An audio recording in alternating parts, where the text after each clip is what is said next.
മക്കളെ പോകേണ്ട ഈ ചോദ്യം കൂടി പഠിച്ചു പോക്ക് ഇതും ചോദിക്കാൻ ചാൻസ് ഉണ്ട്. അതോ ഭരണഘടനാ ഭേദഗതി 3 ക്യാരക്ടർ നമ്മൾ എന്ത് ചെയ്തിട്ടുണ്ട്, മാറ്റിയിട്ടുണ്ട്. ഒന്ന് അയവുള്ള ഭേദഗതി, ദൃഢമായ ഭേദഗതി, അതിദൃഢമായ ഭേദഗതി. അഥവാ ഫ്ലെക്സിബിൾ അമെന്റ്മെന്റ് ഉണ്ട്, rigid amendment, more rigid amendment. കൃത്യമായിട്ട് പഠിച്ചേക്കാം. റിജിഡ് അമെന്റ്മെന്റ് എന്ന് പറഞ്ഞാൽ മനസ്സിലാക്കുക കേവല ഭൂരിപക്ഷം ഉണ്ടെങ്കിൽ മാത്രം എന്തെങ്കിലും മാറ്റാൻ പറ്റും പാർലമെന്റിന്റെ. അതാണ് ഏതൊക്കെയാണ് എക്സാമ്പിൾ പഠിച്ചേക്ക്. എക്സാമ്പിളാണ് ഏറ്റവും important.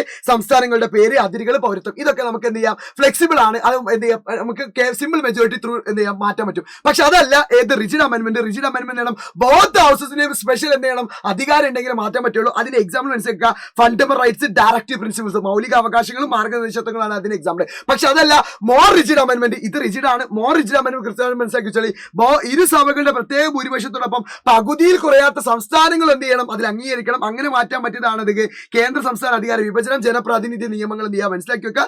Representation of people act, central and state power എന്ത് ചെയ്യാം ഡിവൈഡ് ചെയ്യുക. അപ്പൊ എന്റെ മക്കൾ ഇതാ ഞാനൊരു ചോദ്യം കൊടുത്തിരിക്കും, നിങ്ങൾക്ക് ആൻസർ കിട്ടണമെങ്കിൽ കമന്റ് ചെയ്യുക. സോ നന്നായിട്ട് വിളിക്കുക.